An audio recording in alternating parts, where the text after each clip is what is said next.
Hi, friends. Welcome to Sky House Herbs podcast. I'm Ashley Elenbaas, a clinical herbalist, and in this space, I share my knowledge and experience with plant medicine to help you on your own journey of healing and transformation. Join me in exploring the ancient wisdom of plant spirit medicine and how it can be used to heal the body, mind, and spirit. We'll talk to experts in the field and share stories from people who've been transformed by powerful plant allies. New episodes are released each Monday, so please subscribe. And now, let's explore this mystical world of plant medicine together. Hey everyone, welcome in. I am so glad you're here today. We are going to talk about the goddess in the garden, how to make that happen, why it's important. And I have 3 herbs that I think you're really going to love. Some of them you might want to grow in your own garden. Some of them you might just want to keep on hand in your closet or apothecary, wherever you store your herbs, and you can use them for various ways of keeping your body beautiful and also healthy. I want to give you a sneak peek at the 3 herbs we're going to discuss because this one I just brought in from the rain. Maybe you know it, maybe it's familiar to you. This is one of my favorites to grow. This is Lady's Mantle. Isn't that gorgeous? It's raining today here in Minnesota, which is why you see these beautiful drops on it. But in the morning, if you go out early, this plant has these beautiful dewdrops that gather on the leaves. And I'll tell you how these are used in skincare. The other herb we'll talk about is rose, and there's lots of ways you can use rose as a medicine, and calendula or Mary's gold. We'll talk about its connection to the goddess and ways to make medicines to make your skin shine.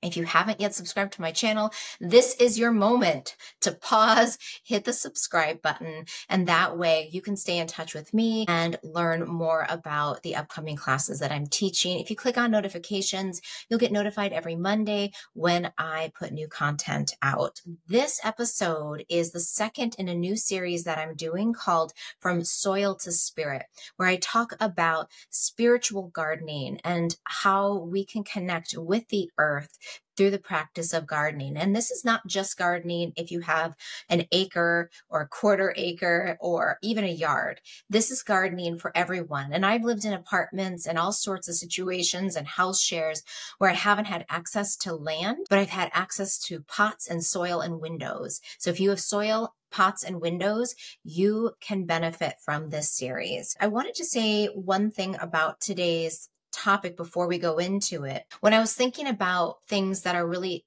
I say, important in the times we're living in, is how do we feel engaged, hopeful, and connected to the world we're living in now? And if you're anything like me, and probably a lot of us, you like to think about the good old days when, right? Oh, if only I was born when, fill in the blank, then I could be happy, and then my life would be fulfilling. And the truth is that that's not going to happen. Or maybe it already did happen, and maybe you'll be born again into a future world where those things will be real. And there is no time like the present to start to anchor into the world and the earth as it is now, because it's still beautiful. It is vibrant, and it is full of the lessons of our ancestors. We can learn from the earth as it sits right here today. I hope that this series and today's class inspires you to become more engaged fully in the world that you're in right now.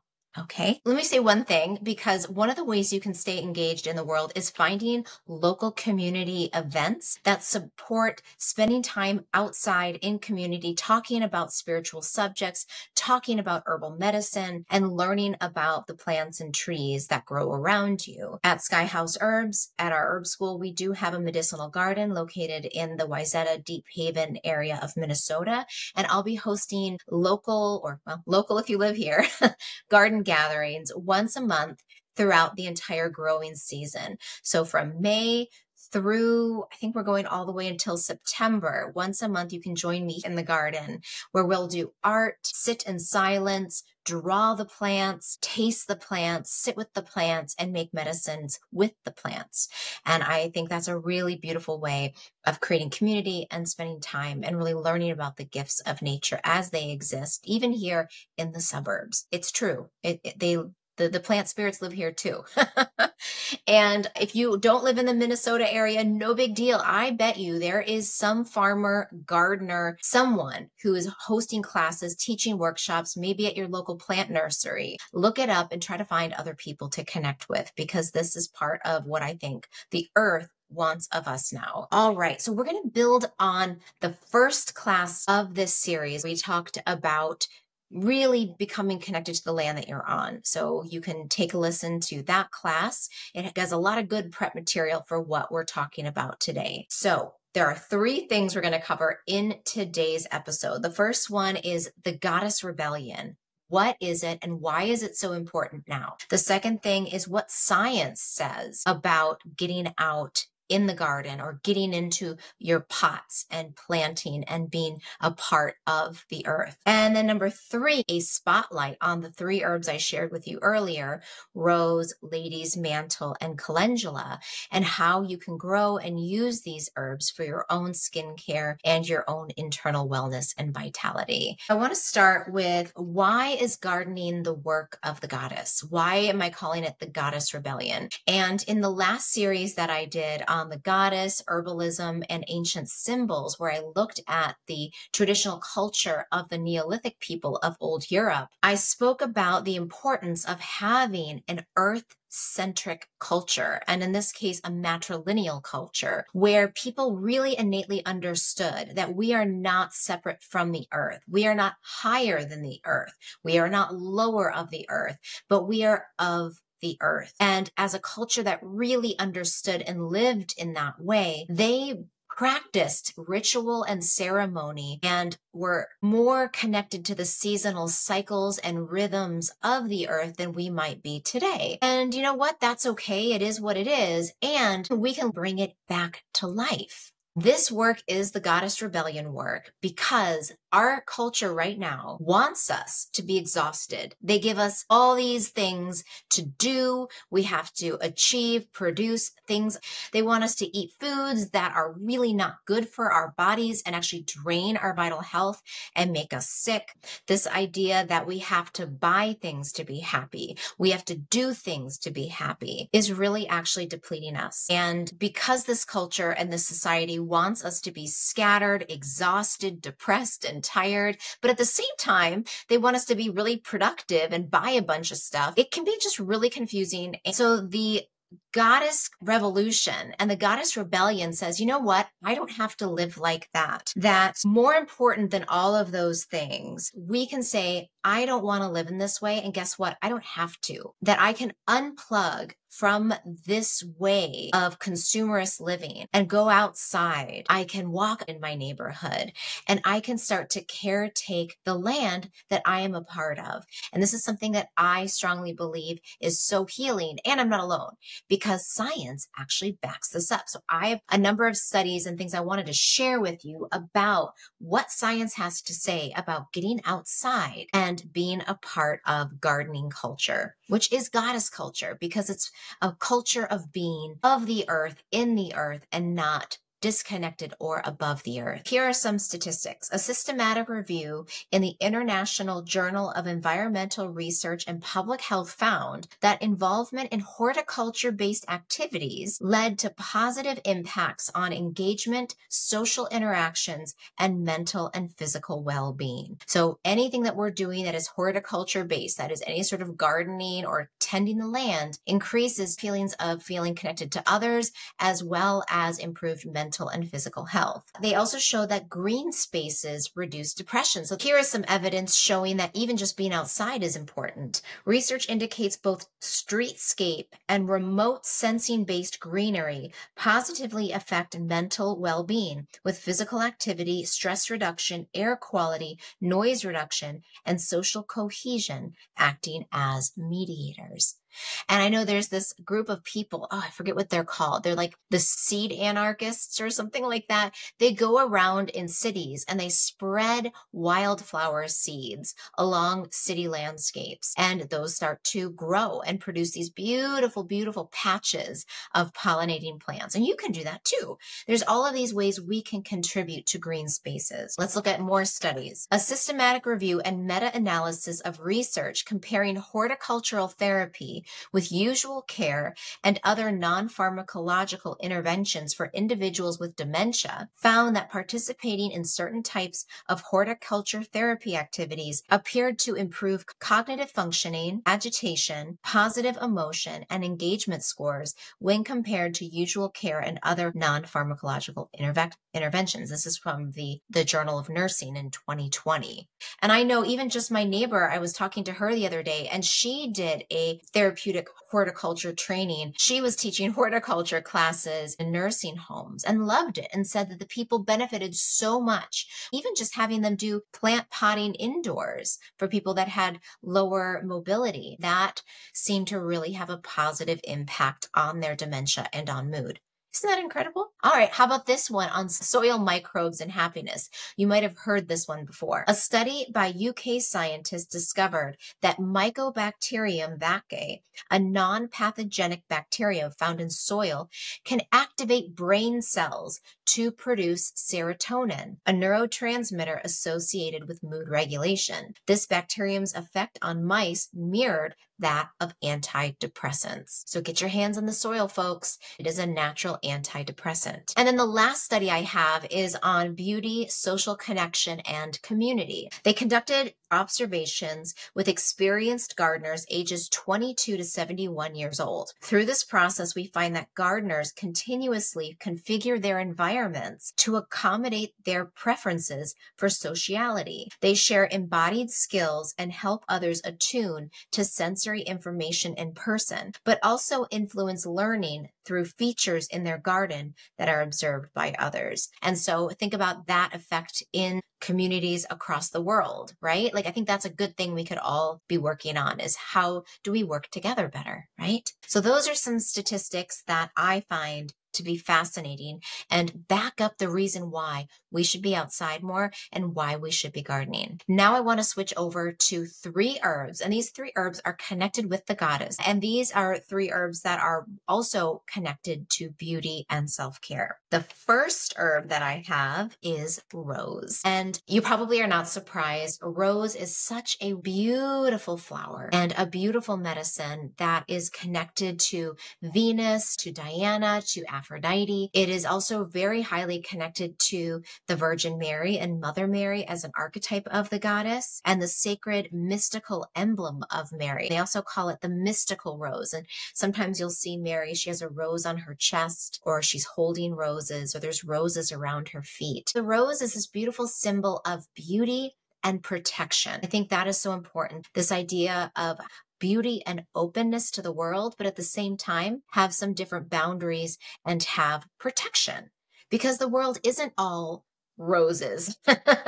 There's a lot of thorns too. And when we live in the world as it is, having some protection, I think, is key. Let's talk about rose as a medicine. As a flower, you can make it as a tea. Some of the qualities of rose and the volatile oils that it contains is anti-inflammatory, antidepressant, mild sedative, skin healing, and heart soothing. And we know rose as a grief medicine is very, very powerful. It's included in a lot of grief formulas because not only is it antioxidant and good for the heart and the blood vessels physically, but it's also emotionally very soothing for the heart, as it's a gentle nervine and relaxant. How about growing this herb in your garden? Well, let me give you some clues on how to grow rose, which roses to grow, and then 5 tips for taking care of your rose bush or rose plant. I would recommend, if at all possible, that you seek out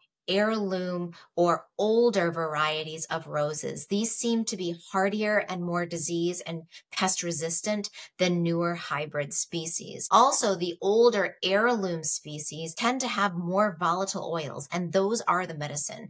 That is the scent. We want those. And so some of the key volatile oils that are found in rose is geraniol, nerol, and citronol. We want these to be in high amounts so that we can get the medicinal benefits and also just have that beautiful smell. I mean, that's medicine too. If someone sticks some roses in your face and you take a big whiff, you're like, oh, I just stopped to smell the roses. Thank you. It's a gift. Now, how do you grow them? Let me give you 5 tips. The first one is they really prefer full sun. So if you can get them at least 6 to 8 hours of sun in the day, they'll be very, very happy. Second tip is you want to water deeply and not frequently. They like good soaks, maybe once a day when it's really, really hot, or every other day in the spring or in the fall when it's not super hot. But you don't want to water them a little bit frequently. Just do big soaks as the soil gets really dry. Also, prune annually and deadhead frequently. When the season is over, prune them back. And for the winter, you can put hay or lots of mulch around them to protect the base of the plant and the roots, especially if you live somewhere where it's very cold. You want to deadhead regularly so that you get fresh blooms throughout the year. And then you want to feed it every 4 to 6 weeks. I recommend compost tea, which is basically the disgusting runoff from your compost pile. You can buy compost tea or you can make it yourself. And the last thing is to watch for pests and disease. So if you notice spotting on the leaves,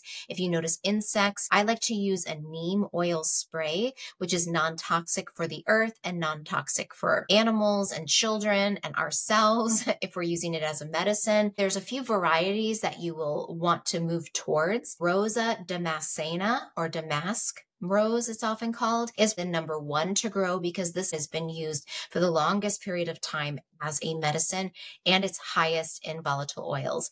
If you can't grow that in your region, you can also try growing cabbage rose, Rosa centifolia, and Rosa rugosa. And that one's pretty hardy. Now, how do you use rose as a medicine? Besides just looking at it and enjoying it for the beautiful goddess plant that it is, you can also clip off the flowers. And then I like to dry my flowers in a basket like this. Spread them out so they're not touching. And in a single layer, you allow them to dry. You'll know they're dry when they make that crunchy sound. That means that they are fully dry. If they're squishy, they're not dry yet. And then store them in a jar. Take either a piece of cloth or a paper towel and put them over the top like this, and then put your rubber band over that. And that will keep dust out, but it will allow the plant to continue to breathe, which I think there's still life force in there, and also stop them from molding because any moisture will also start to dissipate out and get absorbed into that cloth top. As a medicine, take the petals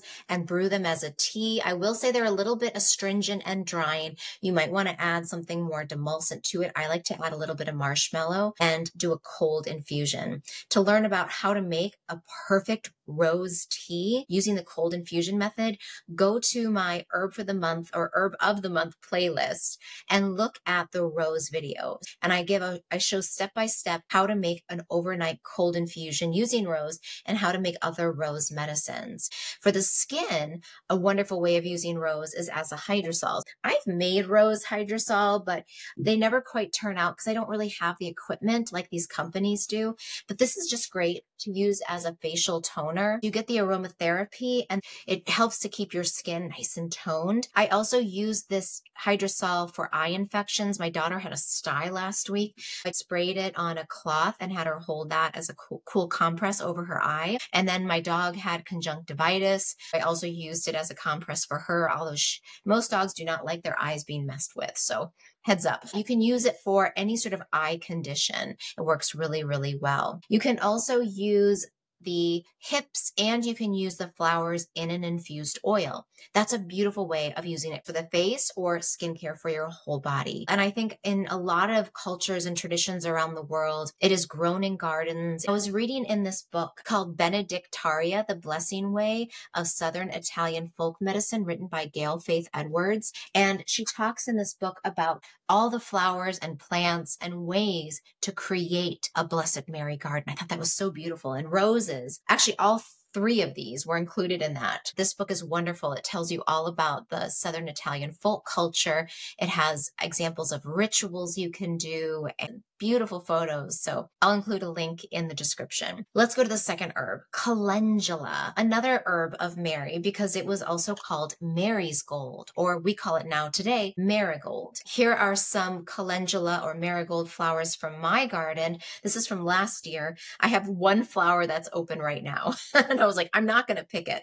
I'm going to leave it. Leave it for the bees, as my daughter likes to say. So I left it for the bees, and I wanted to show you these that still have beautiful color because I dried them well. Let me tell you a little bit about calendula. First, I want to say that this marigold is not the same as Mexican marigold. Mexican marigold, the Latin name is tagetes, and tagetes is the one that you often see in the Day of the Dead rituals and ceremonies. It's the marigold that you often see to repel pests in a garden. I have Mexican marigold in every single bed in my garden because it keeps the deer, the rabbits, and a lot of insects that I don't want away because it has such a strong smell. But that's not the same as this one, Calendula officinalis, which has a tall stalk and these bright flowers with very long petals. I wanted to tell you about the origin of its name, and this is from the book Benedictaria. So Gail Faith Edwards says this herb was the first flower to be named in honor of Mary. It is said that Hildegard von Bingen, who was a mystical Christian saint, dedicated calendula to Mary and gave it the name Mary's gold after having a vision. A recipe in 1373 calls for Saint Mary Gould's, a recipe to create a tonic to ward off the plague. And we do know that this herb is an herb of protection. It's also a wonderful immune stimulant. So if you want to help your immune system boost itself, this is a wonderful herb to add into any tea formula for increasing your immunity. Other reasons to use marigold: it is anti-inflammatory, antifungal, antibacterial. It's a lymphatic. It's really good for skin clearing if you have eczema, psoriasis, any sort of skin rashes that tend to come and go, especially in your armpits and places where you have a lot of lymph nodes. It really does a great job clearing that up. I use this a lot for diaper rash, and I used it as a sitz bath when I was healing from childbirth because things happen and you need sitz baths. And this was one of my favorite herbs in my postpartum sitz bath. So you can do that for yourself too, ladies. I love that it can be used just like rose internally and externally. It makes it very versatile. 4 tips for growing it. I will say that marigold is a lot easier to grow than rose. Rose requires a little bit more space. You really can't grow rose from a seed unless you really know what you're doing. But for marigolds, you can just sow the seeds and just stick them in the soil, push them in the soil a little bit in the early spring. They have these sort of curly cube, they're like little spirals, and you stick those in the soil. They'll sprout up, and they're pretty amazing in how quickly they germinate. They really like full sun. So if you can give them full sun, that's great for them. Tips for growing them: deadhead them often, because they will keep growing flowers. But the nice thing is deadhead means gather your medicine. It doesn't mean deadhead and discard. I was saying this in another video. I believe, and again, this is just from the way that I perceive the plants, that sometimes when they're really full of flowers, they actually feel some relief when we harvest some of their flowers. But if we deadhead them often and take those flowers, it sends energy back down into the stem and then down into the plant so it can continue to grow. It actually takes a little bit of pressure off from the plant. Isn't that cool? So you're actually doing the plant a service by harvesting it mindfully. Other tips are water moderately. It's a pretty hardy plant. It doesn't need to be watered every single day. So if you skip a few days, oops, it's okay. They seem to do pretty well. They're quite drought resistant. To get the best medicine, you want to harvest them midday for potency. So get outside, and after the dew has dried, when the sun is bright and they're really wide and open, that's the best time to harvest calendula. For medicine, here's how I like to use them the most. Look at this. This is a calendula infused oil that I made last year. And you can just see that color. I mean, look at that bright orange color. Look, it's like the same, right? And calendula infused oil you can use to make a salve, which is just basically adding some beeswax into it. That can be used topically for rashes or any sort of skin condition. I just like to use the oil straight up as a body oil. Our bodies really do need a protective barrier of oil to keep the skin really healthy. And humans have been oiling their body since the beginning of time. We've been hydrating and oiling our bodies. So do it. Feed your skin with oil. Our skin eats it, literally eats the oil. The last thing I'll say about this herb is that it is antidepressant. And that is true for both its topical use, so using it to just brighten and boost the skin. And if you want your skin to be like glowy, you don't need a bronzer. You can just use your calendula oil. And then it's also antidepressant. It's a great mood lifter. It really gets your inner vital force moving. And I think that's one of the reasons why Hildegard called it Mary's gold, because it's like that warm light of Mary's heart. And it feels that way when you take it in your body. The last herb, number 3, last but not least, is this beautiful one that I showed you at the beginning, Lady's Mantle. Lady's Mantle is a wonderful, very easy to grow herb. This one is connected to sacred geometry because it has perfectly symmetrical leaves. I know you might not be able to see it, but it's perfectly divided and the edges are all perfectly serrated. And I did a painting I wanted to share with you that has a picture of Mary and the leaves on it. This kind of came to me in a vision. So I painted Mary with her blue cloak. And then the herb that came to me were the Lady's Mantle. And it's really interesting because when I was reading about Lady's Mantle, it said that the folds look like the folds of Mary's cloak. And they look like kind of like the way that a cloak might be, the way that a cloak, might be covered around someone. To be actually like this, the way that a cloak wraps around a person. And I thought it was kind of interesting that I actually in this painting have the two Ladies' Mantle cloaking actually kind of on either side of Mary. So I thought that was kind of cool. I didn't even know that or make that connection. It's magic. All of it, all of this life, all of this is magic. All right. What more about Lady's Mantle? Lady's Mantle gathers dew, and I was going to tell you about what the dew is used for. This is rain, but in the morning when the dew gathers, it gathers right in the middle as a single drop and maybe even a few drops around. What you can do is gather up that dew. It is said that traditionally women would do is they would go out and they would gather the dew, and it was said to have magical healing powers, and it was really good for keeping the skin young. And, truth is, we're all going to age. That's like whatever. But I like the idea of using this because it actually is astringent. This plant is high in tannins, so it is astringent on the skin. And what does astringent things do? It tones it. So it's actually going to tone your skin. And as we age, our skin gets a little bit looser. So we can just rub it on the loose spots, right? Why not?